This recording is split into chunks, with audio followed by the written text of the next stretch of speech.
Produkto sa Osaka Universidad sa Dakbayan Sugbo nilangkat sa ikatulong dapit sa Psychometrician's Licensure Examination. Ato siyang ibida nining report.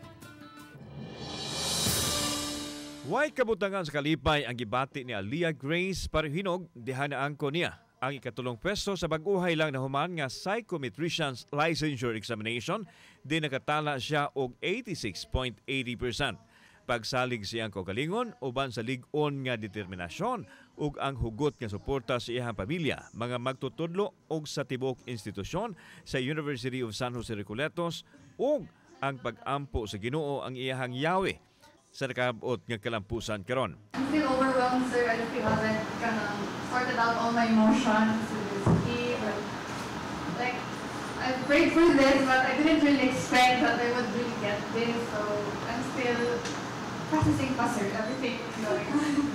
Si Aliyah, achiever ng daan, nagmagna cum laude sa BE Psychology. Human siya mitapos sa kolehiyo, gidungan niya ang trabaho ug ang pag-review sa board exam ug wa siya mapakyas human mag-rank 3 sa board exam.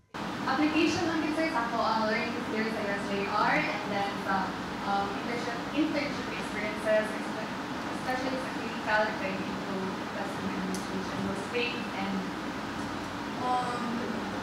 guidance to the Lord, sir.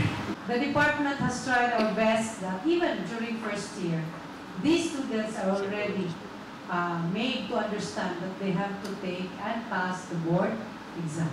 Samtang hatagan og 450,000 pesos ug laptop si Aliyah sa tunghaan isip regalo kang Aliyah aron mamahimo usab nga sumbanan sa matinun-an nga maningkamot.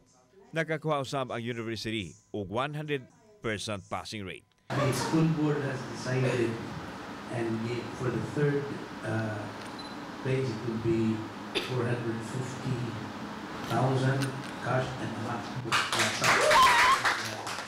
Samtang doon ay laing mga bisda ka nagtap nga silang Franz Daniel Santo Bangiran sa CNU, rank 6.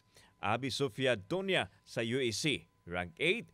Venice Bayo sa CDU, rank 9. Ug sa Ariel Soco sa SWU, rank 10. Kauban si Godfrey Lilian, ako si Alan Domingo. Balitang Bisdak.